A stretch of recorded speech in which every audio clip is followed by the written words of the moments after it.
Magandang umaga. Pwede ba tayo magsitayo as we worship together?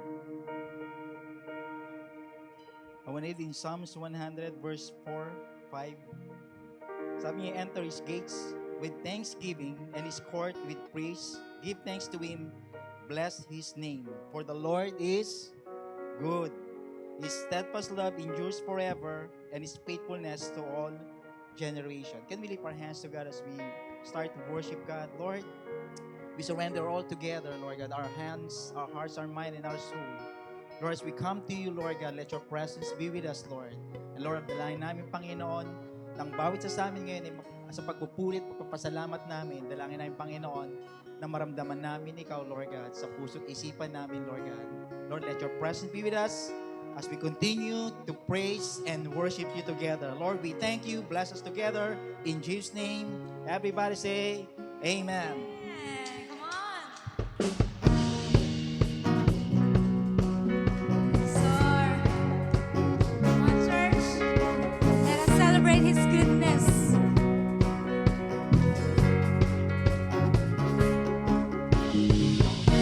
All nations stand together with one voice testify. Generations cry out, you are God, you are God.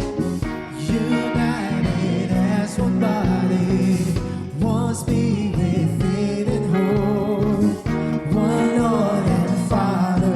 You are God, you are God. So we cry out, heaven come down, we will go, shouting loud, your name is holy, we will shine your light, let the whole world see your glory, we will go,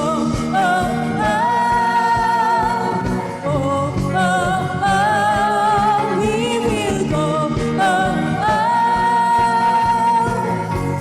for your glory we will go. Come on. You called us out of darkness.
your glory. We will go, shouting loud, your name is holy. We will shine, shine your light. Let the whole world see your glory. We will go, oh, oh, oh, oh, oh. We will go, oh, oh, for your glory we will go.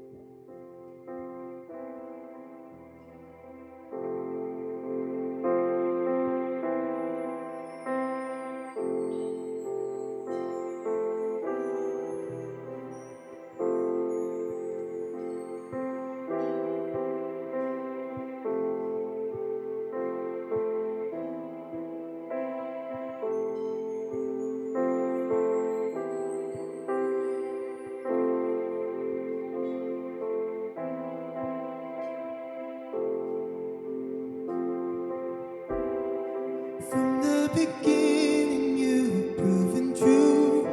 Moving over the waters, creating something new. Just by your breath, you have opened eyes. All of creation filled by you.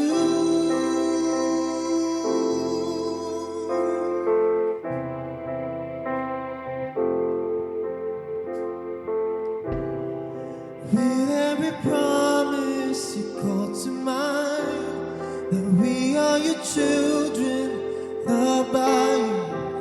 I won't be afraid when you lead me through uncharted territories covered by you. You're here with us, Spirit of God. Come dwell in us, stir up the fire,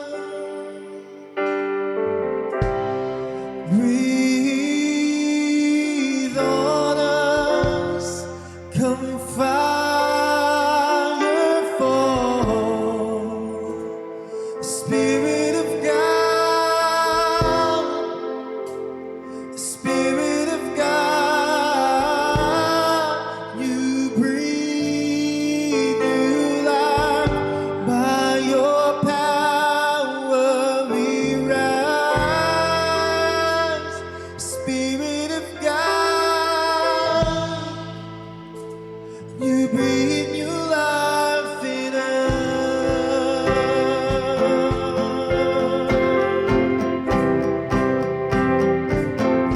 No condemnation to sing. With no condemnation, we live for you. Marked by your freedom, mind set on you. Drive us awake and you come alive. Ready for battles, won by you. Are here with us, Spirit of God. Come dwell in us, stir up the fire, breathe on us, come fire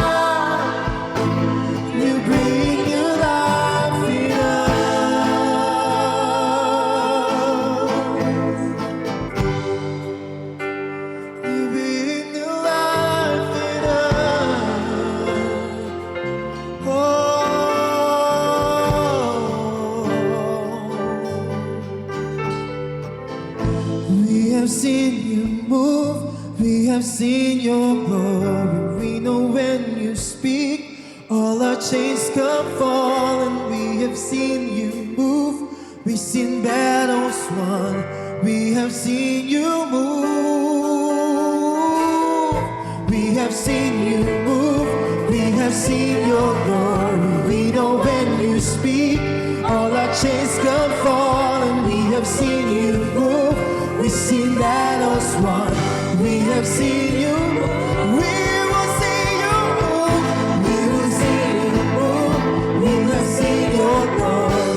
We will know all our chains come falling. We have seen you move. We have seen you move. We have seen you move. We have seen your glory. We want all of you. All our needs come falling. We have seen you move. Let your kingdom come. We have seen you move. Breathe on us. Come fire fall. Spirit of God. Spirit of God. You breathe new life. By your power we rise. Spirit of God. You breathe new life in us. Breathe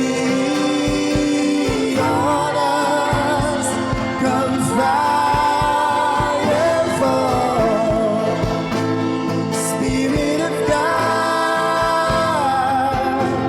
Spirit of God. You breathe new life. By your power we rise. Spirit of God. You breathe your life in us. Breathe on us. Come fire fall. Spirit of God. Spirit of God. You breathe new life. By your power we rise. Spirit of God. You breathe new life in us.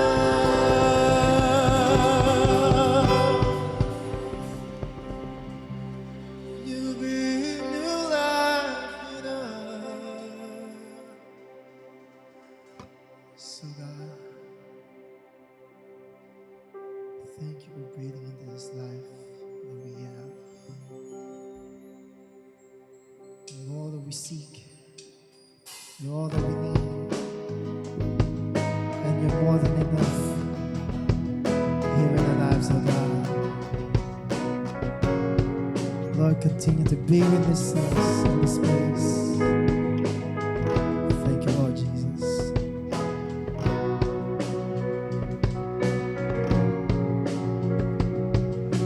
Christ is my reward and all of my devotion. Now there's nothing in this world that could ever satisfy. To every trial, my soul will sing, no turning back. I've been set free. Christ is enough for me.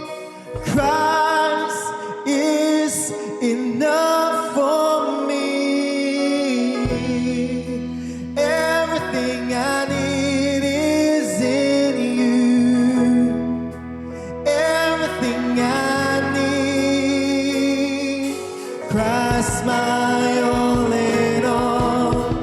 The joy of my salvation. this hope will never fail. Heaven is our home. Through every storm, my soul will sing. Jesus is here. To God be the glory. Christ is enough for me. Christ is enough for me. Everything I need is in you. Everything I need. Christ is enough to say. Christ is enough for me. Christ is enough for me. Everything I need is in you. Everything I need.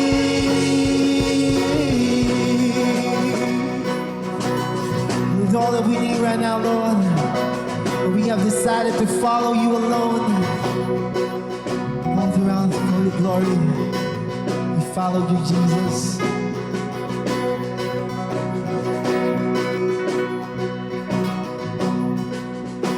I have decided to follow Jesus. No turning back, no turning back. I have decided to follow Jesus. No turning back, no turning back. So declare, I have decided to follow Jesus. No turning back, no turning back. I have decided to follow Jesus. No turning back, no turning back. The cross before me, the world behind me. No turning back, no turning back. The cross before me, the world behind me. No turning back, no turning back. Christ is enough for me. Christ is enough for me. Everything I need is in you. Everything I need. Christ is enough for me. Christ is enough for me. Everything I need is in you. Everything I need. I have decided to follow Jesus. No turning back, no turning back. I have decided to follow Jesus. No turning back, no turning back. The cross before me, the world behind me. No turning back, no turning back. The cross before me, the world behind me. No turning back, no turning back. I have decided to follow Jesus. No turning back, no turning back. I have decided to follow Jesus. No turning back, no turning back.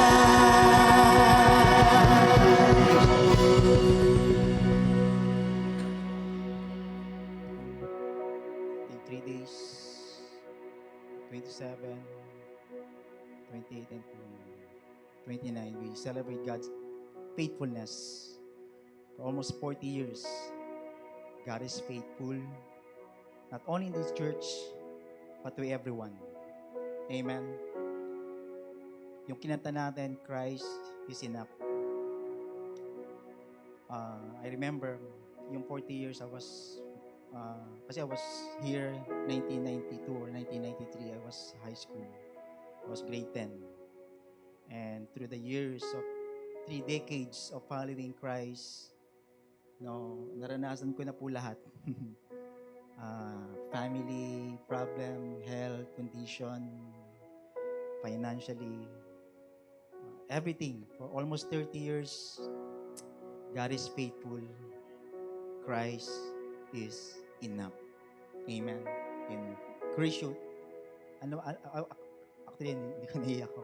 Ibig sabihin, maybe some of you are young today, naka-attend kayo ng conference. There's another 40 years, following Christ. Even we are 30 years, 40 years, or 50 years, or 60 years, still there's a year to follow Christ. Kahit ano pong pinagdadaanan natin, we follow Christ because Christ is enough for us. Amen. Can we clap our hands to God? Lord, thank you, Lord God, for your faithfulness to us. For those 30 years, 40 years, 20 years, 10 years, maybe months pa lang kami, Lord, na sumusunod sa inyo, Lord. Lord, maraming salamat your faithfulness to us, Lord. Lord, you provide for us. Lord, you provide for us the time, Lord, na nag-iisa kami. You provide for us, Lord, the care, the love, the embrace, financially, Lord, the healing, Lord. Lord, thank you so much, Lord God. And we now know, Lord, that you are enough for us, Lord. And today, Lord God, we will follow you, Lord, for the rest of our lives, Lord God. For the remaining of our years, Lord, we will continue to follow you, Lord, for the rest of our lives, Lord. Lord, we thank you, Lord. We honor you, Lord, in Jesus' name. Everybody say, Amen and Amen. Alright, good morning, everyone. Pwede ba batiin mo yung katabi mo, sabihin mo, ang ganda mo, ang gwapo mo ngayon. You look handsome today, you're beautiful today. So kung di mo pakilala yung katabi mo, magpakilala ka. Right? Sabihin mo, ako si ano. Yan. Right? So, right. Sino po dito, nakating kayo ng ating 40 years anniversary? Meron ba dito? Yay! Woo! Right. So, I know you have a lot of story. I believe that God speak to you. I believe you really experience the whole package of our God's faithfulness to us. Amen? A quick announcement. So, ito po yung, almost 6 months na, kalahating taon na po, di ba? So, malapit na namang lumabas si Jose Marichan. So, anyway, magkakaroon po tayo ng prayer and fasting. Alright, so, title po natin, Set Apart. So, ito po ay gaganapin natin July 3, 4, and 5. So magkakaroon po tayong prayer and fasting. So ito po ay gaganapin natin every 6:30 p.m. So we encourage everyone to join with us as we continue to pray for our nation, for our campus, for our breakthrough. So remaining 3 days po ng ating prayer and fasting for this year. Yung title po natin, yung team po natin, Set Apart. So sabi mo sa katabi mo, kita-kita tayo. July 3, 4, and 5, 6:30 p.m. Amen. So just to encourage you in giving, basahin ko lang po sa Hebrew 10 verse 23. Okay, let us hold fast the confession of our hope without wavering, for he who promised is faithful. So sabi po ng Hebrew, he who promised is faithful because Christ is faithful. God is faithful to us. Amen. Yun nga, kanina sinabi ko 40 years of God's faithfulness to our church and also to us. Kung kayo man po ay nakakilala kay Lord ng 30 years, 20 years, I've been 33 years exact, and I see God faithfulness to me. And also to my wife and to my kids. I'm gonna see them, yung kids ko, for another 40, 50 years. I hope buhay pa ako. But I'm gonna see, naniwala ako, still God faithful not only to our generation, but also the next generation. Amen? So the same thing with us, we continue to advance God's kingdom through our giving. I believe God is faithful to provide for all your needs. Amen? So meron po siyang envelope, you can put your tithes and offering. So kung magbibigay po kayo through online, so meron po tayong BPI, And meron po tayong also GCash. So scan nyo lang po itong QR code na to. So let me pray for you. Lord, maraming salamat, Lord God. Lord, thank you so much for your faithfulness, the promise that you have given to us, Lord God. Not only physical, but also financial, Lord, that you will continue to provide for us, Lord God, for all our need, sa business namin, sa family namin, Lord, that you will continue to be faithful with us, Lord. Lord, thank you so much for your faithfulness. Bless us together, Lord, in Jesus' name. Amen.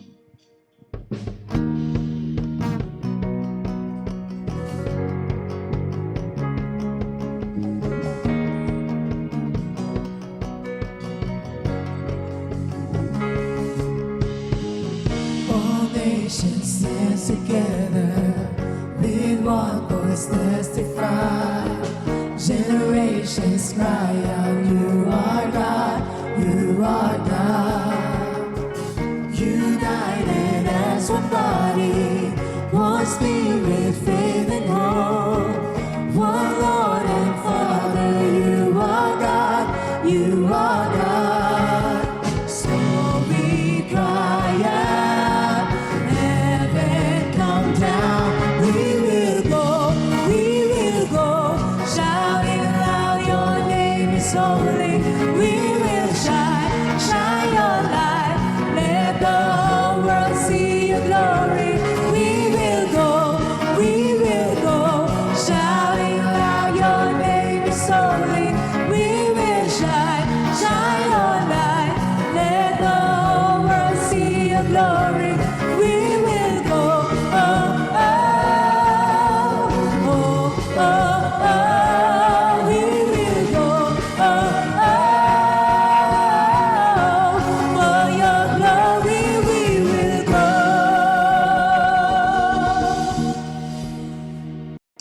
Again, so hindi po ako mag-preach. So si Pastor Ed po ay dahil po yung conference po natin. So yesterday we are in Santa Rosa. So kasi dito na sa Santa Rosa, mga campus. Yay, alright. So great experience sa post-conference namin. So sa happen na si Pastor Ed. So in-invite na rin po siya sa Santa Rosa to preach in Santa Rosa, saan ba siya? Pioneer. Robinson. Okay. So kung makakapunta po kayo ng ating Santa Rosa, meron po tayo doon. Monochrome and ating, pakalimutan ko. Okay, doon sa ating, not post-conference. Doon sa ating Santa Rosa church. Victory Santa Rosa. Anyway, Robinson. Wala, gabi na kami dumating. But anyway, let's continue to pray for Pastor and the rest of the family. So anyway, hindi ko na po konting introduction. Anyway, Pastor Medel is one of our campus missionary before. So actually siya po yung nag-lead ng ating 1 p.m. during the time before pandemic. So it's happened that God called them with his wife and kids sa ating Victory Legazpi. So si Pastor Medel po ay married with Eliza. Eliza is also one of our full-time during the time. He handled the communication and the worship service. So may dalawa po silang anak, si Timothy at si Gideon. So nandun po sila sa office. So mamaya makikita niyo po si Gideon. So hindi ko na po patatagalin. Okay, let's welcome Pastor Medel of Victory Legazpi. Ayan, magandang umaga po. Victory Lucena family. Yan, kayo po ay napakalaki ng lugar sa aking puso. Dito po ako na-reach out sa Victory Lucena. Actually, naabutan ko pa po yung lumang building sa may Metrobank. Yan, doon po ako na-invite po ako ng aking tita. At nagpapasalamat po ako kahit in-invite ako at sinabi niyang masaya doon, di ba? My youth service and I'm so thankful kay sa tita ko and even dun sa mga tao na nag-disciple sa akin. Sina Kuya Jay, sina Pastor Erwin, sina Pastor Ron, lahat po yan. Lahat po sila talagang they raised me as a next generation leader. Alam niyo po, before, kung titingnan niyo po, ako personally, talagang napakamahihain ko po. Hindi ko po kayang humarap sa tao. Alam niyo po kung bakit? Nakatalikod po ako. Ay, hindi. So, talagang sobrang mahihain ko po. Talagang kasi siguro hindi ako lumaki ng may magulang. Alam niyo yon na hindi ka na-raise up, hindi na-build yung confidence mo to stand up sa harapan ng maraming tao. Pero nung nalaman ko po at nakilala ko po ang Panginoon sa aking buhay, nalaman ko na may purpose at may reason yung buhay ko at may magagawa ako dahil kasama ko si Lord. So, I'm so thankful dun sa mga tao. And bago po ang lahat, batiin mo naman yung katabi mo, happy 40 years happy 40 years, di ba? We are celebrating 40 years of God's faithfulness. Okay, palakpakan po natin si Lord. God is faithful. Sino dito alam nyo na tapat ang Diyos sa buhay nyo? Amen. Kahit anong pinagdadaanan natin, anumang ups and down, okay, at the end of the day, makikita po natin ang katapatan at kabutihan ng Diyos sa atin. Basta patuloy lang po tayong lalakad sa Kanya kasi alam po natin hindi madali ang paglakad sa Panginoon. Tama ba?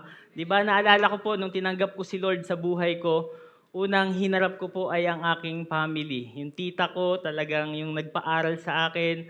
So, syempre sila medyo hindi sila open sa born again. Okay?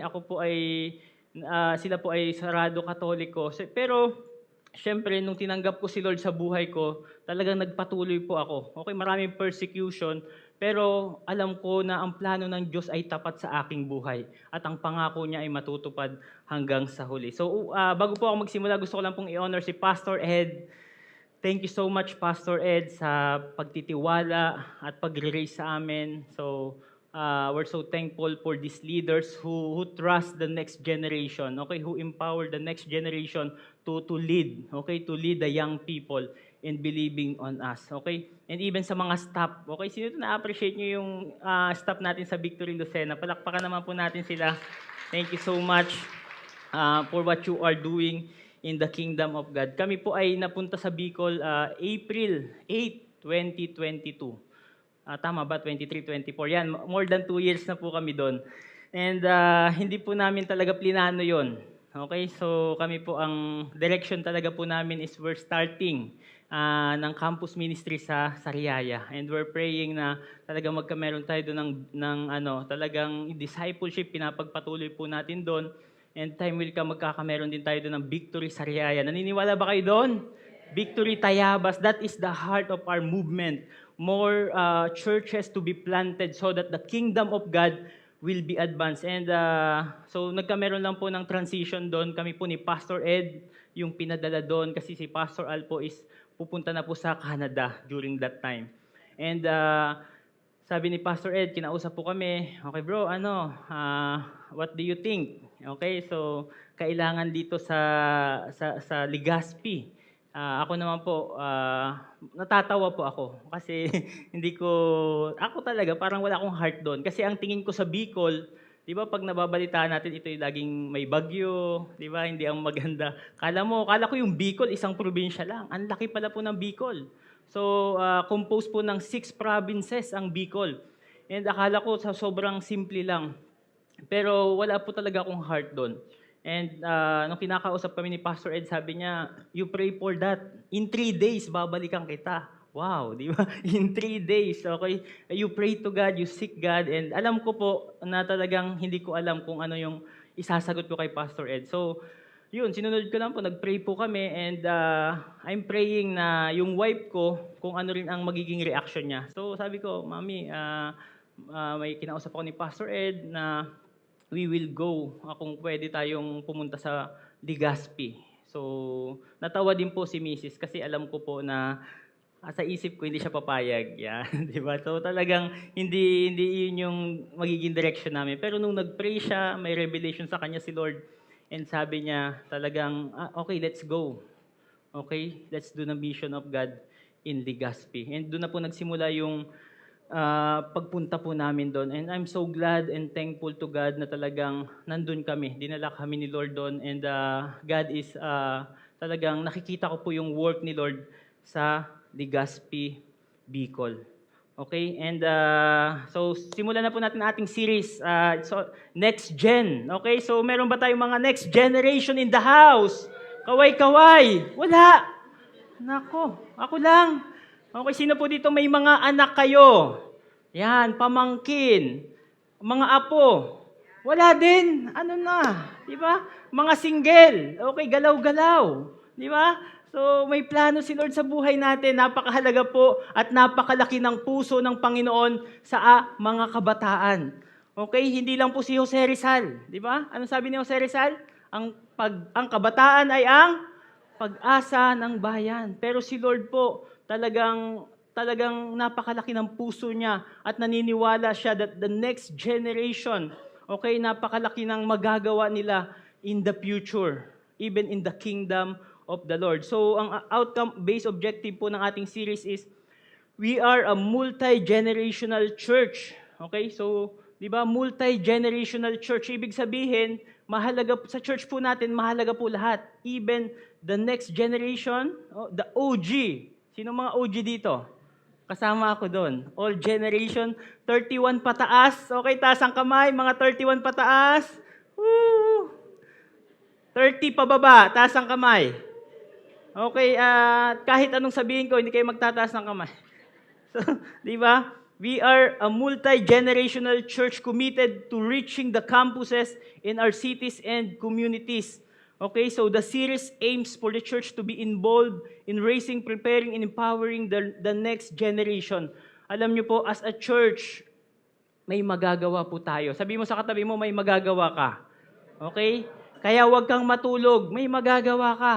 Maga pa lang, di ba? May magagawa ka sa kaharian ng Diyos. Okay? Kahit tayo po, hindi tayo yung next generation, napakalaki po ng impact na pwede natin gawin sa buhay nila. Yung buhay po natin, yung paglakad natin sa Panginoon, one of the best example na pwede po nilang gayahin, okay, as they grow up.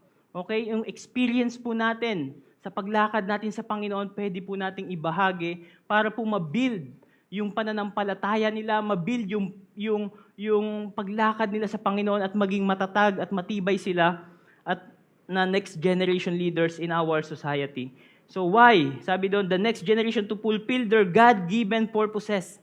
Kasi po may God-given purposes si Lord sa atin, di ba? Sa ating OG, all generation, especially the next generation. May purpose po ang buhay nila. Okay, hindi po sila parang kabuti na lang, di ba? Sumulpot at wala lang. Pero malaki po ang plano ni Lord sa buhay nitong ating mga next generation. We want the next generation to live as set-apart lives for God. Okay? Our next generation, okay, is set apart. Okay? For the kingdom of God. So, ang pag-uusapan po natin ngayon is buhay ni David. Sino po dito kilala niyo si David? Oh, yung David Pomeranz. Ay, hindi. Si David sa Bible, di ba? At si Jesse, yung tatay niya, at ang kanyang hari na si King Saul. Okay, so can we all stand up as we read and give reverence to the Word of God?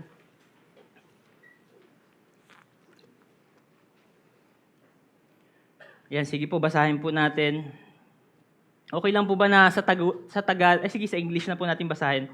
Sabi po dito sa 1 Samuel chapter 17 verse 1, Now the Philistines gathered their armies for battle, and they were gathered at Soko, which belongs to Judah, and encamped between Soko and Aseka in Epes Damin. Okay, verse 2, And so the men of Israel were gathered and encamped in the valley of Elah, and draw up in line of battles against the Philistines. And the Philistines stood on the mountain on the one side, and Israel stood on the mountain on the other side, with a valley between them. Verse 4, And there came out from the camp of the Philistines a champion named Goliath of Gath, whose height was 6 cubits and a span. Okay, so jump po tayo sa verse 12. Now David was the son of the Ephrathite of Bethlehem in Judah named Jesse, who had 8 sons.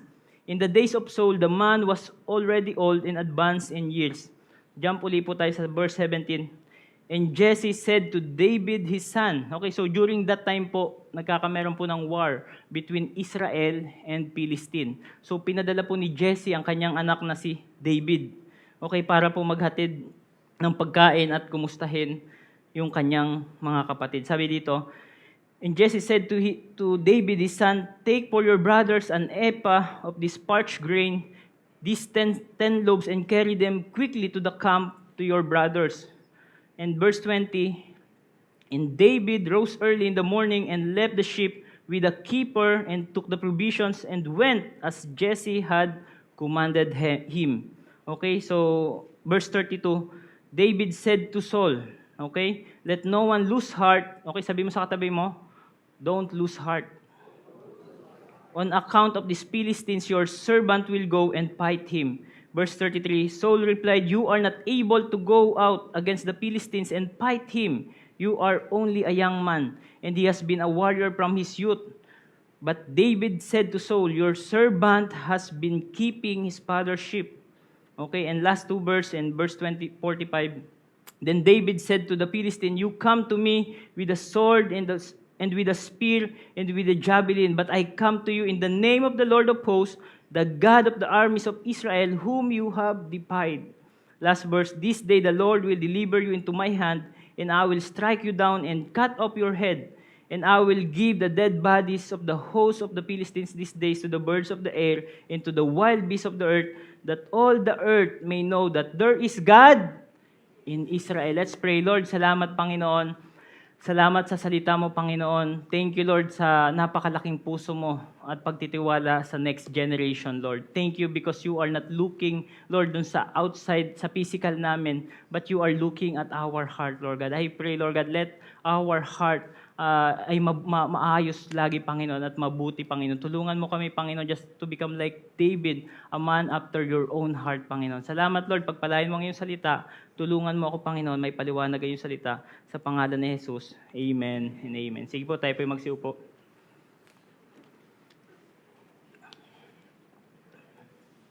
So, in the next 4 weeks, pag-uusapan po natin yung buhay ni David. Okay, how David served God's purpose in his life. Napakahalaga po nun, di ba? In our generation. At the end of the day, ang pinakamahalaga po, we serve God's purpose. Okay? Useless po ang buhay natin if we will not serve God's purpose in our life. At the end of the day, kahit anong ma-achieve mo sa mundong ito, okay? Kahit anong yaman ang ma-claim mo, hindi po masama maging mayaman. Amen? Sino dito gusto nyo maging mayaman? Taas ang kamay. Lord, bless them. O, di ba? Wala pong masama as long as gagamitin po natin yon sa kadakilaan ng Panginoon at maserve natin ang purpose ng Panginoon sa ating buhay. And pag-uusapan po natin yung how David served God's purpose in his generation. Naniniwala po ako na yung katabi mo ay napakalaki ng purpose sa buhay niya. Okay? Tapikin mo nga yung katabi mo. God has a great purpose in your life. Okay, hindi naniniwala yung iba. God has a great purpose in your life.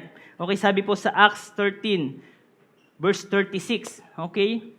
Ni-remind po tayo kung paano po nag-serve si David during his generation. Sabi po doon, for David, after he had served the purpose of God in his own generation, fell asleep and was laid with his fathers and saw corruption. Diba? Makita po natin dito na si David, he served the purpose of God in his life. So, ang ibig sabihin po dito, hindi po nasayang yung buhay ni David sa generation niya. Yun po ang kalooban ni Lord, na wag masayang po. Kaya po tayo pinagpapala ng Panginoon, okay? Kaya po tayo nakakilala sa Panginoon ay para magamit po sa kanyang purpose. Ma-advance yung kingdom niyan through our life. Okay? Malaki po ang plano ni Lord sa buhay natin. That's why we should seek first the kingdom of God. Lord, what is your will in my life? Our prayer is di ba? Hindi lang, Lord, bless me. Wala pong masama doon, di ba? Tapos ang tawag na natin sa Panginoon, Panginoon. Di ba? Iba na, Panginoon. Plus, pag hindi ka pinagbigyan ni Lord, tampo ka naman, di ba? So, wag po ganon. Let's pray that, Lord, what is your plan? What is your will in my life? I want to seek your kingdom. Sabi sa Matthew 6:33, seek first the kingdom of God in all these things will be added to you. Ano pong pinagpe-pray mo? Kaya pong ibigay ni Lord yan. But the question is, what is your heart? Okay? Is your heart is really to know God? Is your heart is really to seek the kingdom of God, His plan, His purpose in your life? Kaya po ni Lord ibigay lahat sa'yo. Isang pitik lang ni Lord, di ba? Okay? Sa mga single, kaya ni Lord ibigay yung forever sa'yo. Naniniwala ka ba? Oy, hindi sumagot yung iba. Baka hindi kayo magkaasawa. Di ba? Sa mga campus, makakagraduate ka. You pray, Lord, I pray for provision. God will provide for you. Hindi ka pababayaan ni Lord. Sabi ko nga, nung kami po, yung magulang po namin, walang kakayahang magpaaral sa amin. Kaya yung tita po, yung tita ko po, I'm so thankful for her life na talagang ginamit siya ni Lord. And sabi ko, Lord, nung na-persecute nga po ako, mag-graduate na ako, medyo, syempre, napagalitan ka, o sige, mag-victory ka na lang. O, may mga ganon, may mga ganyan. So, syempre, Lord, paano, di ba? So, kaya nakaisip po ako maging student assistant. Ako po yung nag-work second year college. So, actually, ang work ko, ako po ang nasa office bahala. Ako po ang bahalang mag-map doon. Yeah. Ako po yung taga-map, messenger. So, sa accounting office, second year hanggang graduate po ako. And ginamit po ni Lord yun. Okay, para mag-provide sa akin hanggang makagraduate ako. So what's my point is, because nakilala ko si Lord, I seek His purpose in my life. Tinayuan ko si Lord, yung pananampalataya ako sa Kanya, hindi ako sumuko. Binigay ni Lord, provide ni Lord para lang makagraduate ako at mapulfill ni Lord yung purpose niya sa buhay ko. So what's my point is, God wants to fulfill His purpose in our life. Because napakalaki po ng plano ni Lord sa ating buhay. And kung titingnan po natin yung binasa nating verse, kung titingnan niyo po sa chapter 16, okay? Naghahanap na po si Lord ng bagong hari. Okay? At kasi si Saul, okay, hindi sumunod sa salita ng Panginoon. At nung naghahanap si Lord ng bagong hari, si Jesse, ang pine-present niya yung magagaling. Yung mga gwapo, matatalino. May katabi ka ba ngayong gwapo, matalino, maganda? Di ba? Okay? Kung may asawa ka, yan naman, baka sikuhin ka niyan, di ba? So, pero ang present ni Jesse, yung mga talagang matipuno. Okay? Hindi niya hinanap si David. Si David yung kahuli-hulihan na present na hinahanap ni Lord. You know what? God is not after for our skills. Okay, yung talino natin, lahat ng galing natin, but God is after in our heart. God is always looking in our heart. Okay? Hindi siya after. Yeah, additional na yon. Hindi naman po masama maging ganun. Napakaganda nun, magagamit natin yon. Pero how's our heart? Okay? God is after our own heart. That's why kapag nag-raise si Lord ng next generation leaders, ang tinitingnan niya yung puso. Okay? Kaya mga kabataan, di ba, alam ko sobrang gagaling nyo, sobrang tatalino nyo. Sino dito? Mga Dean's Lister, mga student? Ako lang? Ay, hindi. Ako po hindi Dean's Lister. Alam nyo po, ako po laging nasa office. Nasa office ng kahit high school. Mga pasaway po kami. Pero, alam nyo yun, God, you are so blessed. Blessed kayo ni Lord. Nung talino, nung gandang lalaki, gandang babae. Pero at the end of the day, we should present our heart, okay, before God. Lord, this is my heart. Okay, hindi naman naghahanap si Lord ng perfect. Basta ang mahalaga yung puso natin, we are seeking God. We want to please God. We want to honor God. We want to glorify the Lord in our life. Ayan, wait lang po. Naglalak pala to. Ayan. So titingnan po natin ngayon tatlong bagay. What did the Lord see in David that was not present in his brothers or in King Saul? Okay, titingnan po natin ano ba yung nakita ni Lord kay David na hindi niya nakita sa kanyang mga kapatid. Okay? Sabi dito, what was David's attitude toward the older generation and towards God? Napakahalaga po nun. Yung attitude ng isang kabataan, ng next generation, towards God and towards the old generation. Okay? Paano nila nirerespeto, iginagalang unang-una si Lord at ang mga older generation. Tatlong bagay po yung ibabahagi ko. This message is not just for next generation but to all of us. Okay? Sino po dito kahit old ka na, alam mo may magulang ka pa rin? Di ba? May tita tayo, may lolo tayo, at may mas nakakatanda sa atin. This message is for all of us. 3 things that I want to share to you. Number 1, as the next generation or the current generation, David was respectfully obedient toward his father Jesse. Okay? Si David po, as a young boy, was respectful and obedient toward all generation. This is the heart of God, that we should respect the all generation, no matter what. Okay? Hindi po sinabi sa Bible, i-respect mo, irespeto mo yung nakakatanda sa'yo kapag mabait siya. Paano kung hindi mabait? Di ba? Paano? Sino dito nung kabataan nyo, di ba? Isang sut-sut pa lang, sabi pa yung lola ko, shh, takot na po kami. Sino dito yung mga generation ganon? Shh, isang tingin pa lang, talagang nanginginig ka na, hindi mo na alam. Ako po ganon, basta may oras ang paglalaro ko, pwede akong lumabas 3:00, pero 5:00, magsasaing na ako. Kapag hindi, may dala na yung lola ko na may kawayan, may pako pa po yun. Pag hindi ka natakot, may pako. Pag pinalo ka nun, talagang nakukonsensya po ako kasi minsan tinatakbuhan ko yung lola ko. Masakit pong mapalo, di ba? So, tinatawag po tayo ng Panginoon na irespeto sila sa kabila ng kanilang kahinaan, sa kabila ng kanilang hindi pagiging perfect. Okay? Because we are just only human. But the Bible says, respect the all generation. Because this is the Bible said. Okay, so tingnan po natin dito. David respectfully obeys his father's instruction to bring provision to his brothers at the battlefront. Okay, sabi sa verse 17, and Jesse said to David his son, take your brothers for an ephah of these parched grains and these 10 loaves and carry them quickly to the camp to your brothers. Verse 20, and David rose early in the morning. Okay, maaga pa lang. Wow, sino dito mga next generation ganito? Di ba, maaga pa lang. Sabi ng nanay mo, anak, maghugas ka ng pinggan. Nako, di ba? Tanghali na, gutom na lahat. Tulog pa, di ba? So, di ba sabi, si David, maaga pa lang, sumusunod siya sa kanyang magulang and left the sheep with the keeper and took the provisions and went as Jesse had commanded him. Okay? Makita po natin yung pagsunod at paggalang ni David sa kanyang magulang. Napakahalaga po niyan. We need to respect, to obey our parents.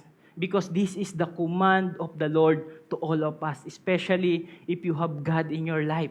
Okay, sino po mga anak dito? Masunurin, taas ang kamay. Wala. Grabe, lagot kayo sa magulang nyo. Di ba?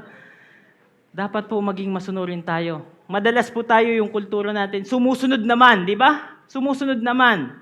Anak, bili ka ng toyo, suka. Di ba? Pagsunod, no ba naman yan? Ako na lang lagi. Di ba? Sana ang pinapabili sa akin, damit, pen shop, di ba? Yan, mabilis tayo dyan, di ba? Mami, may bagong iPhone.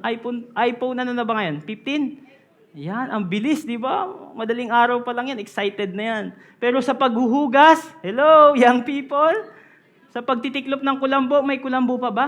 Pastor, hindi na yun uso. Panahon mo pa yun, di ba? Okay, we should obey our parents. Okay? Pag alam mo naman na hindi masama yung pinapagawa sa'yo, at alam mo na para sa kabutihan mo, sundin po natin. Pag sinabi ng magulang mo, anak, umuwi ka huwag kang magpagabi. Okay? Sa sobrang pagsunod mo, mami, hindi ako nagpagabi, nagpaumaga na ako. Ayan, sino dito nakaranas na ng ganon, di ba? Kasi alam niyo po ako nung naging magulang, naintindihan ko po. Okay, gusto ko pong protektahan yung anak ko as much as possible. Yung mga naranasan ko na failure, pagbagsak sa buhay, ayaw ko nang maranasan nila. That's why sinasabi ko yun kay Tim. Nung bata pa lang siya, kumukuha ng tinidor, sasaksak-saksakan, di ba? Talagang mapapalo ko. Sometimes may mahalaga po yung discipline. Okay, para ma-realize nila na mali yung ginagawa nila at pwede silang mapahamak. Okay? Mga anak, mga next generation, mahal na mahal kayo ng magulang nyo. Importante kayo sa kanila. Wala silang hinahangad. Alam nyo po, ang magulang walang hinahangad na masama sa kanilang anak. Maybe, yung iba, pero majority po, ang hangad ng magulang ay para sa kabutihan ng anak. Pinapagalitan kayo, alam nyo po, mga anak, taas ang kamay. Pag pinapagalitan kayo ng magulang nyo, ibig sabihin, mahal na mahal kayo. Pag hindi kayo pinapakialaman yan sa buhay nyo, bahala na kayo, walang pakialam yan sa'yo. Pero kapag lagi ang nagre-remind sa'yo, anak, mag-aral kang mabuti para sa kinabukasan mo yan. Anak, magbasa ka ng Bible kasi gusto niyang lumaki ka ng may takot sa Diyos. Anak, hindi pa panahon. Di ba? Hindi pa panahon. Mag-aral ka munang mabuti. Di ba? There's a proper time in everything. May panahon sa lahat ng bagay. Let's obey them because ginagamit po sila ni Lord para i-guide tayong mga next generation. I'm so thankful kay Pastor Ed na Pastor Erwin kung paano nila rin kami ginaid, di ba? Marami po kaming failure, marami kaming pagkakamali at the end of the day na lahat ng mga sermon nila, di ba? Bago pa po mag-Sunday, talagang si na Pastor Ed po nandyan, ginagabayan kami because they believe that we have a great future in the Lord. Okay, sino po mga magulang dito naniniwala ka ang laki ng future ng anak mo? Okay? So you help them, you guide them. Okay? At bilang anak, let's respect our parents. Kahit minsan galit na galit yan, mataas ang tono, huwag nating sabayan. Igalang natin sila. Because this is a command from the Lord. Sabi po dito sa Colossians chapter 3 verse 20, okay, children, obey your parents in everything, for this pleases the Lord. Okay, mga children, kahit bata ka o matanda, may magulang ka, sabi doon, obey your parents in everything. Okay, for this pleases the Lord. Okay, wag lang po ang pinapagawa masama. Pero ang sabi po sa Bible, let's obey our parents. Okay, because syempre, alam ko yung iba sa atin dito, di ba? Na yung iba, hindi naman Christian yung parents. Okay? So, let's respect them no matter what. Kahit nakikita natin yung mga weakness nila, pagkukulang nila, irespeto pa rin natin sila because it pleases the Lord. Sabi sa Ephesians chapter 6, verse 2-3, basahin po natin to. Honor your father and mother. This is the first commandment with a promise. Sino po dito gusto nyo ng pangako? Okay, ilan lang talaga, Lord? Di ba? That it may go well with you, that you may live long in the land. Sino gusto nyo mabuhay kayo ng matagal? Taas ang kamay. Titingnan ni Lord. Yung hindi tumaas, kukuhain na ni Lord. Bahala kayo. Di ba? Pag kinuha kayo ni Lord, di ba? Sa bagay, wala na kayong problema doon, di ba? Pag kay Lord na kayo. Sabi doon, igalang nyo ang inyong ama't ina. Ito ang unang utos na may kasamang pangako. Ito ang pangako, giginhawa ka at hahaba ang buhay mo rito sa lupa. Okay? You know what? If we obey the word of God, totoo po yan. Matutupad ang pangako ng Diyos. Let's obey the promise of God, the word of God in our life. Let's honor our father and our mother. Second point, as the next generation, David was respectfully deferent towards King Saul. Okay? Pag sinabi pong deferent, kakaiba. Hindi. So, dutiful, regardful. Okay? Sabi po sa 1 Samuel chapter 17 verse 32, David said to Saul, let no one lose heart on account of this Philistine. Your servant will go and fight him. Okay? Talagang matapang po si David. Di ba? May katabi ka nga ba ngayong matapang? Kahit ano gagawin mo, kaya mong gawin. Si David po matapang. Hindi dahil talagang siya ay gwapo, malakas, kundi meron siyang Diyos sa kanyang buhay. Okay, pero si Saul, anong sinabi po sa kanya? Verse 33, Saul replied, you are not able to go out against this Philistine. Di ba? Sino dito naranasan niyo na ito? Di ba? May gusto kang gawin sa buhay, tapos may mga pumipigil, may mga opposition. Okay? Gusto mong maging doktor. Dahil sa kakulangan sa pera, di ba parang, kaya ba yan? Kaya para mag-agree na lang sila, sige, magko-conductor na lang po ako. Di ba? So, bumaba yung pangarap. So, kumbaga, ang point dito, may mga tao na hindi mag-a-agree at magsusupport sa ating buhay. But the question is, magpapatuloy pa rin ba tayo? Okay, to fulfill the plan of God in our life. To fulfill the purpose of God in our life. Sabi ni King Saul doon, you are not able to go out against these Philistines. Fight him. You are only a young man. Di ba? Medyo ito po lang ang pakiusap ko sa mga old generation. Okay? Huwag po nating limitahan ang mga pangarap ng Diyos sa buhay ng kabataan. Minsan bilang old generation, nalilimitahan tayo because tinitingnan natin yung capacity natin. Kasi hindi tayo nakikinig sa kanila, hindi tayo nagtitiwala na may magagawa sila. Okay? Sa kaharian ng Diyos na may magagawa sila sa mundong ito dahil may plano ang Diyos sa buhay nila. Sabi po doon, and he has been a warrior from his youth. Okay, kinumpare pa. Si Goliath, malakas si Goliath. Bata pa lang siya, na-train na siya. Mandirigma na siya. Ikaw, sino ka ba? Di ba? You are only a shepherd. Ganun ang tingin ni King Saul kay King David. Okay? My prayer is that hindi po natin titingnan yung mga anak natin, yung mga pamangkin natin, yung mga generation ngayon na ganito sila. Hindi po dapat natin i-compare sila sa generation natin dahil iba po sila. May unique pong calling at plano si Lord sa buhay nila. All we need to do is to listen to them and pray for them. May magagawa ka because God is with you and I'm here to support you as an old generation. I'm here to guide you. Pero sabi ni David, but David said to Saul, your servant has been keeping his father's sheep. Okay, talagang desidido si David during this time. Alam niyo po kung bakit? Kasi yung sitwasyon, si Goliath nilalait yung mga Israelites. Si David, alam niya na yung Israel is a chosen nation.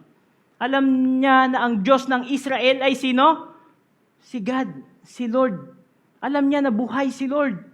Itong mga Israelites, nakalimutan nila kung gaano katapat ang Diyos, kung gaano pinagtanggol sila in the past during that time. But David rise up, stand up for the glory of God. Gusto niyang ipagtanggol ang nation ng Israel.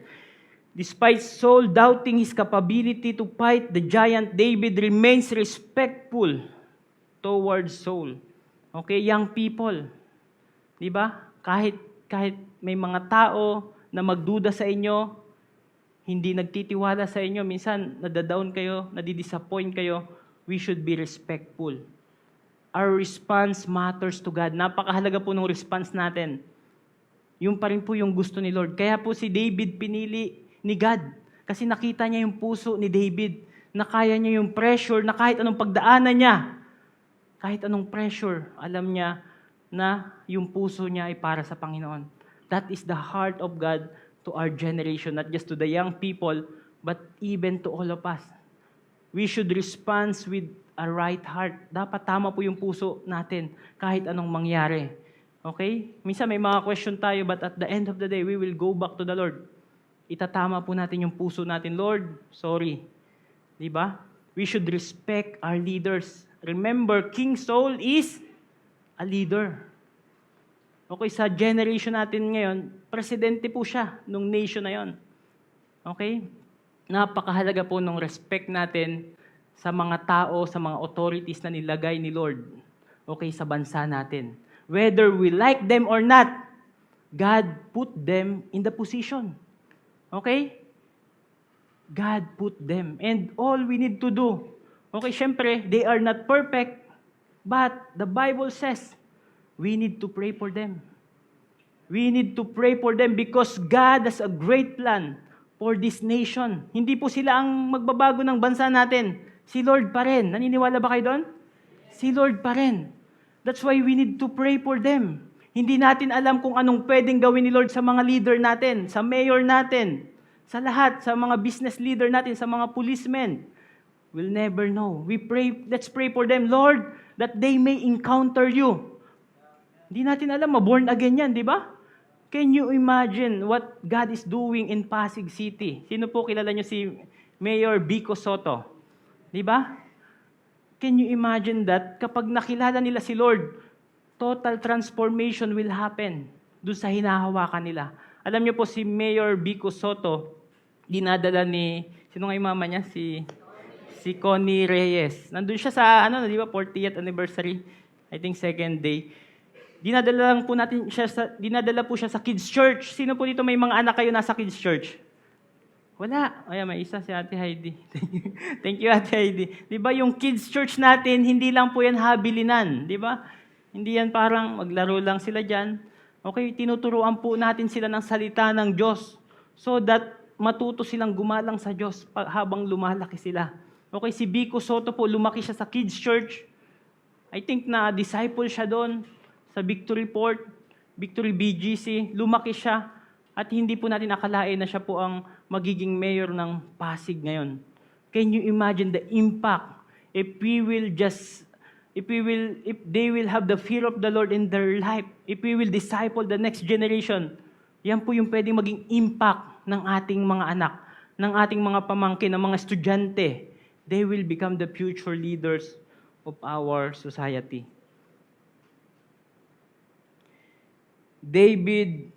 Si David po, nag-respond po siya ng tamang puso. Naalala niyo po, dumating sa point na pinapapatay ni King Saul si David. Di ba? Kasi alam niya na si David yung posibleng pumalit sa kanya.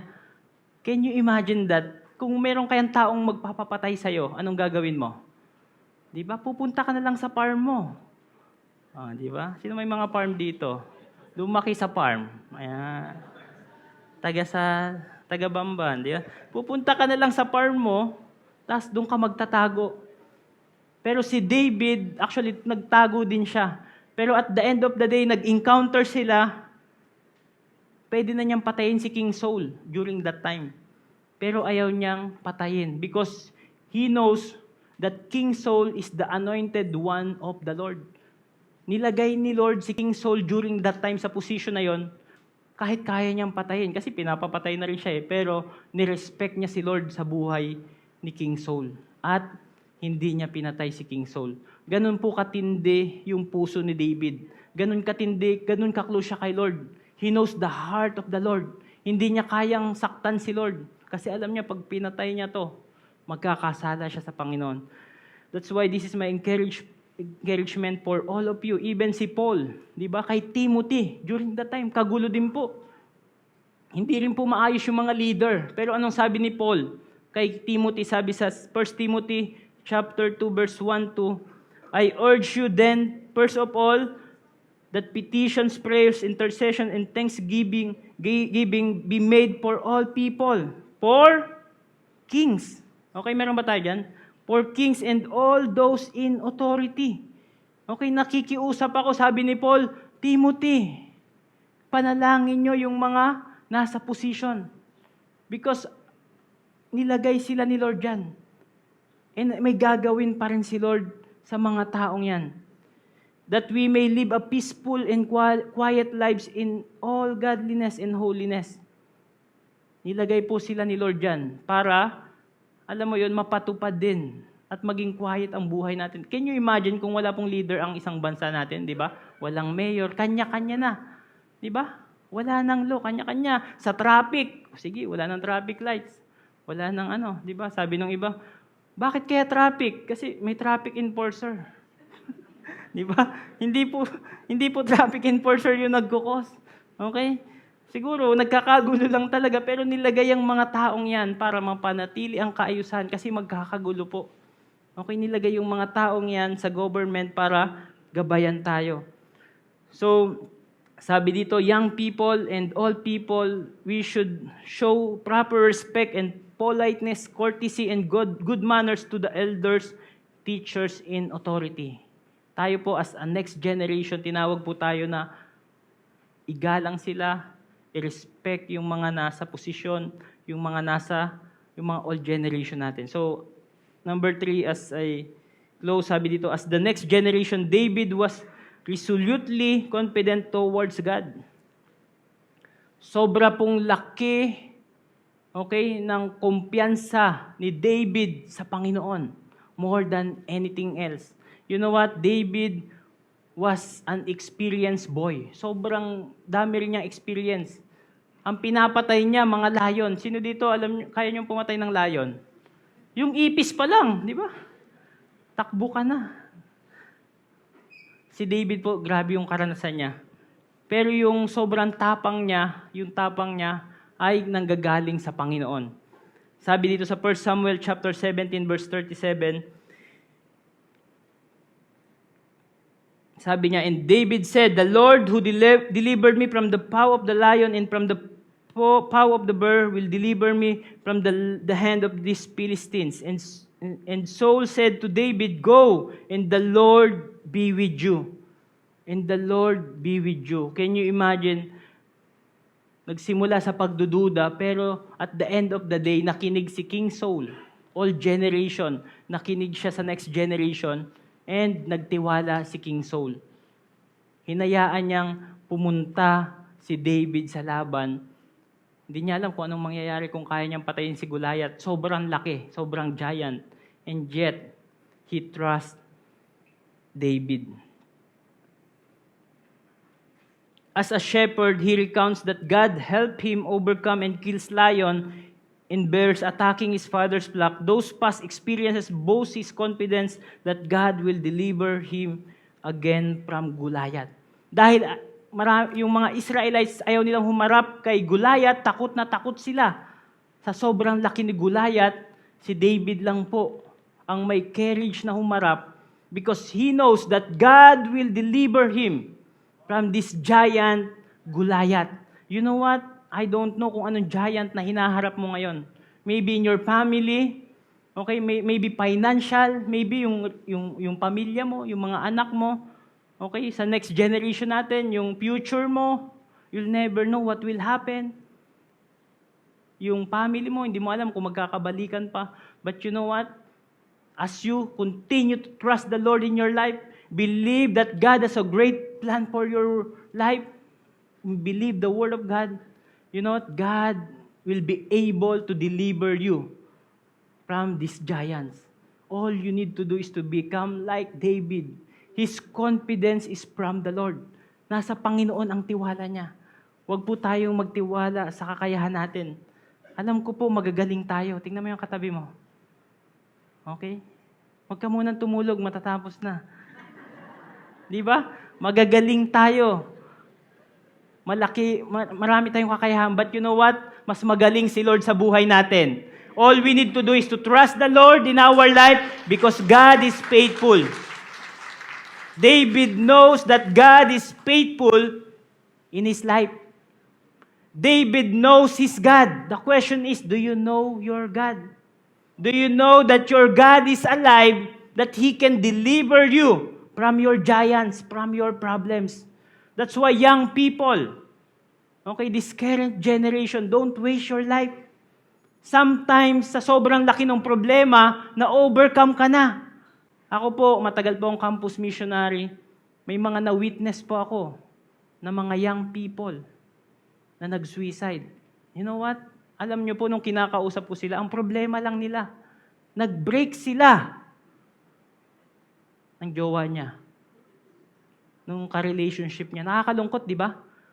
But that's the reality of our young people today. You know what? Yung isa, sabi niya, nasa Victory Group kami. Naalala ko pa sa SM, sa Starbucks. Yan. So, yung iba po kasi, gusto nila, Victory Group sa Starbucks. Sabi niya, Kuya, nai-open ako sa'yo. Yan, Kuya, kita mo yan?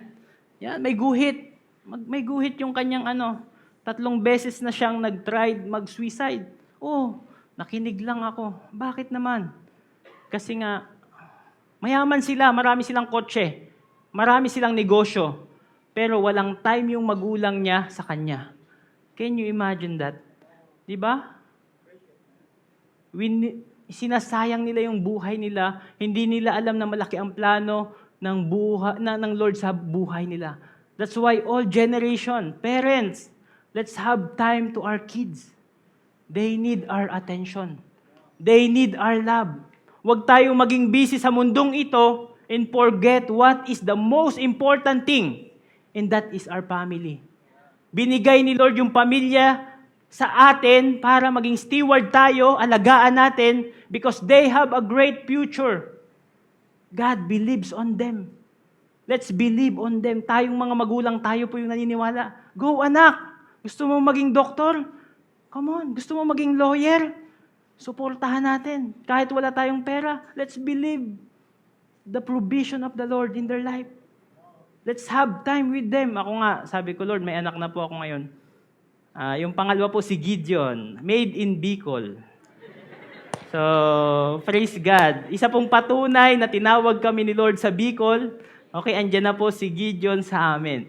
So, si Timothy, dumating si Gideon. Sino pong may anak dito, di ba? Nung may panganay ka, tapos may dumating na isa, nabuhos yung medyo na, na-divert yung attention kay Gideon. So, naghahanap siya ng time. So, kami, pinag-uusapan namin, we need to manage our time. Okay? Kaya po pag may labas ako, mamamalengke ako, mag-grocery, kasama ko si Timothy. Okay? So, I will make it sure may time pa rin ako kay Timothy. Because nararamdaman po namin, nagsiselos. Di ba?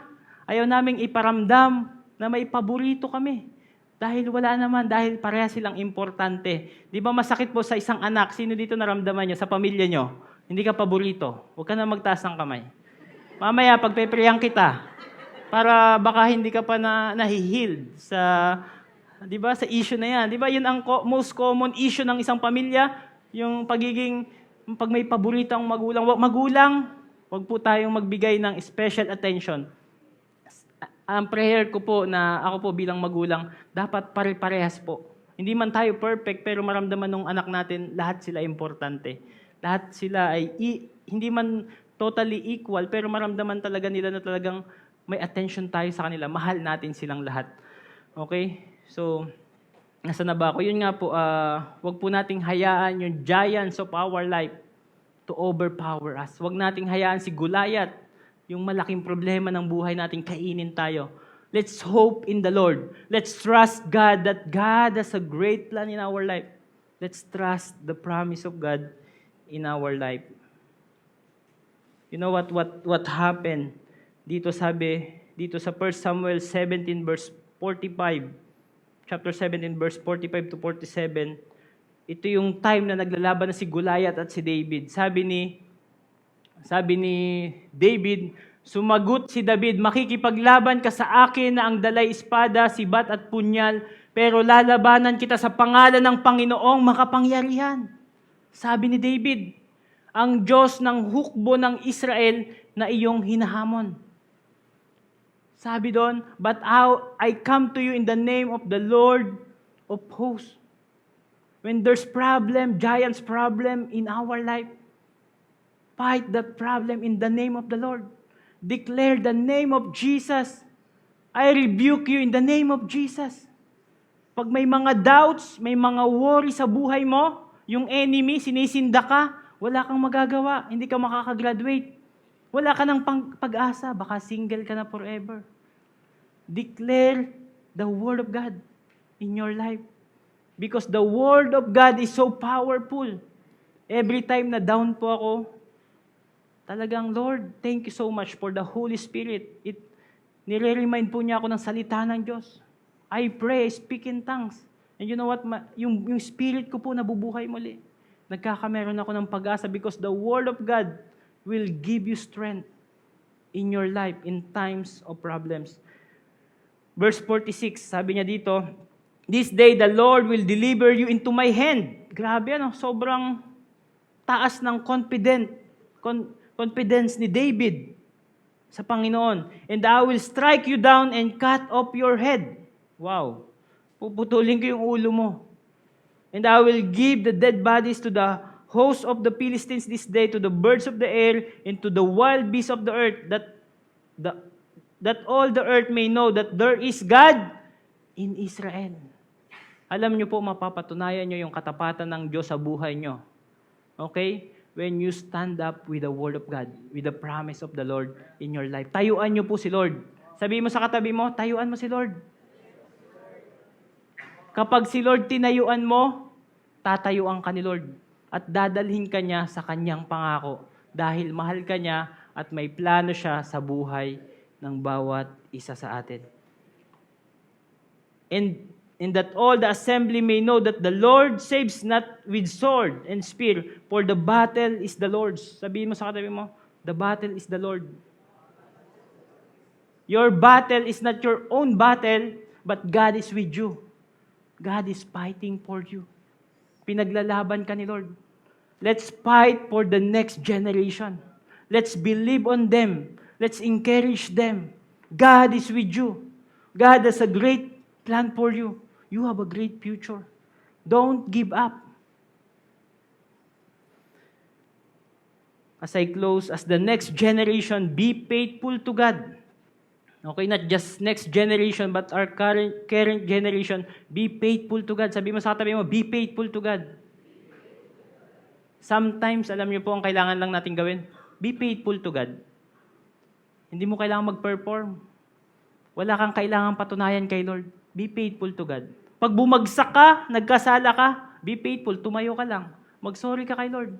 Go back to the Lord. Kami po, hindi po kami perfect. Ang dami po namin pagkakamali.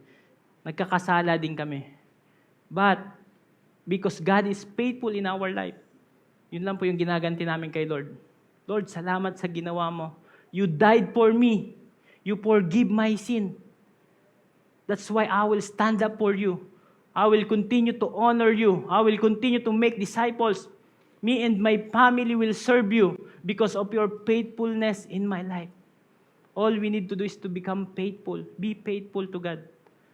And sabi doon, and be respectful to the previous generation. Young people, taas ang kamay. O yan. O, di ba? Be respectful. Respect the old generation so that God can use you to make a difference in this generation. If you become faithful and respect the old generation, you're gonna see that God will use you mightily in His kingdom. As we close, can we all stand up as we pray?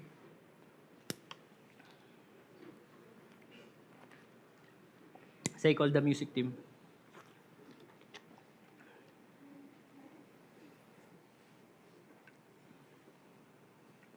Ilan po dito sa inyo naniniwala na malaki ang gagawin ni Lord sa buhay nyo? Taas ang kamay. God is faithful. God will use you. God believes on you. And you know what? I believe this verse, ito lang po yung kailangan nating gawin. Para wala po tayong maraming piniplease. Minsan nape-pressure tayo, kailangan ganito. Ano ba dapat ang gagawin ko? Sabi sa Colossians chapter 3 verse 23. Meron ba tayo dyan? Colossians chapter 3 verse 23 to 24. Sabi doon, whatever you do, work at it with all your heart as working for the Lord, not for human masters. Whatever you do, work at it with all your heart as working for the Lord, not for human masters. This is our heart and our goal. Nasan ka mang lugar, nasa school ka man, nasa opisina ka man, may business ka man, the question is, do you do it for God? Do you do it for Jesus? Ginagawa ba natin to sa Panginoon? Hindi po natin kailangan ng CCTV. Di ba? Minsan bumabait lang tayo, may CCTV. Hindi. Dapat alam natin, kasama natin ang Diyos tumitingin sa atin. Buhay ang Diyos sa buhay natin. Lord, I want to do it to you. Why? I will respect the older generation kahit walang nakakakita. Kahit minsan minumura ka na, di ba? Minsan masakit naman, pero hindi ka gumagante. Because you are serving Christ in your life. You are doing it for God, no matter what. Sabi po dito, since you know that you will receive an inheritance from the Lord as a reward. Dahil may reward ka pong matatanggap kay Lord. If you please the Lord in your life, if we please the Lord in our life, the Lord will reward us. The Lord knows our heart. And He will not forget those times you honor Him in your life. It is the Lord Christ you are serving. Nandito po tayo because of Jesus. Jesus, period. It's all about you. Bakit po natin aalagaan yung next generation? because the Lord loves them. Young people, why we should respect the old generation? Because the Lord loves the old generation. The Lord loves all the people. And we should do it for the glory of the Lord in our life. Let's close our eyes. Let's pray.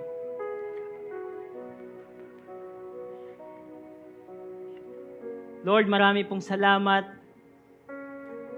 Thank you, Jesus, for what you have done in our life. Thank you, Lord, because you died on the cross to forgive my sin. Lord, thank you so much. I don't deserve your forgiveness. I don't deserve to be born again. I don't deserve to be saved. I am a sinner. But thank you, Jesus. Thank you for what you have done on the cross. You died and rose again to give me hope and to give me life. God loves you so much. God loves you so much that He gave His best to you. And you know what? Wala pong hinihinging iba si Lord. Hindi kailangan ni Lord yung yaman natin, yung kakayahan natin. Ang kailangan ni Lord, yung puso natin. Lord, here I am. Here's my heart, Lord. Help me to honor you. Help me to glorify you in my life. Because you are enough. Lord, I pray that we will be satisfied in your presence in Christ Jesus. Because at the end of the day, it's all about Jesus. Christ is enough. We want to follow you in our life, all the days of our life. And if you are that person, may pinagdadaanan ka ngayon, but you know what? God wants to minister to you. God wants to remind you that He has a great plan for your life. If you have big giants, hindi mo yan kaya sa sarili mo. But if you will just surrender it to the Lord, Lord, here I am, help me. I have a big giants. I don't know kung anong gagawin ko dito. All you need to do is to be humble before the Lord. Lord, I surrender. Help me. If you are that person, I want to pray for you. Can you lift up your hands and I will pray for you. As everyone close their eyes. Yes, Lord, thank you so much. Kira Bashikira. Lord, thank you so much for these people. Lord, you know that they are facing giants in their life. Lord, I pray that they will fight their giants in the name of Jesus, in the name of our God. Lord, this test will become a testimony of your goodness and your faithfulness. Lord, help them. Thank you for their humility to humble themselves. At aminin, Lord, di namin kaya. Lord, we surrender our problems, our giants, lahat ng pinagdadaanan namin, Panginoon. Lord, I pray by your Spirit, by your power, Lord, tutulungan mo sila and you gonna deliver them. Kagaya ng diniliver mo si David kay Goliath. Thank you so much because you are the strength of their life. In the name of Jesus. Hindi sila susuko because they know that the promise of God is so bigger than their giants, Lord God. And I pray that they will continue to walk in their life no matter what happened, no matter ups and downs along the way. Because they know at the end of the finish line, there is eternity. There is Jesus. There is God waiting for us. There is heaven. Lord, we will not give up. We will fix our eyes on Jesus, the author of our faith. Lord, di ka nanatiling patay, but you rose again from the dead. Lord, I pray that you will be alive in our life. We will continue to worship you and acknowledge that you are more than enough, that Christ is enough in our life. Can we raise our hands to the Lord? Let's worship God. Kira bashikira rara. Lord, thank you so much. Christ is my reward and all of my devotion. Not There's nothing in this world that could ever satisfy. Through every trial, my soul will sing, no turning back. I've been set free. Christ is enough for me. Christ is enough for me. Everything I need is in you. Everything I need, Christ is enough. Christ is enough for me. Christ is enough for me. Everything I need is in you.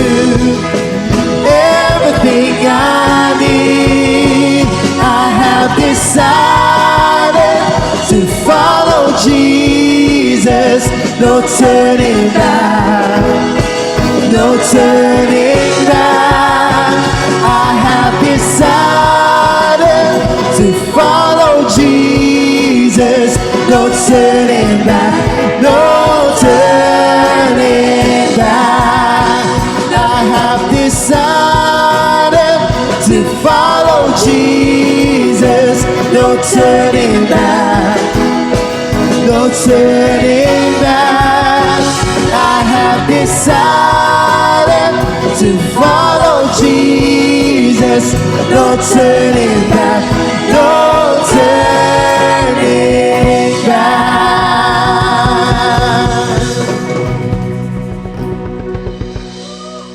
Thank you, Lord.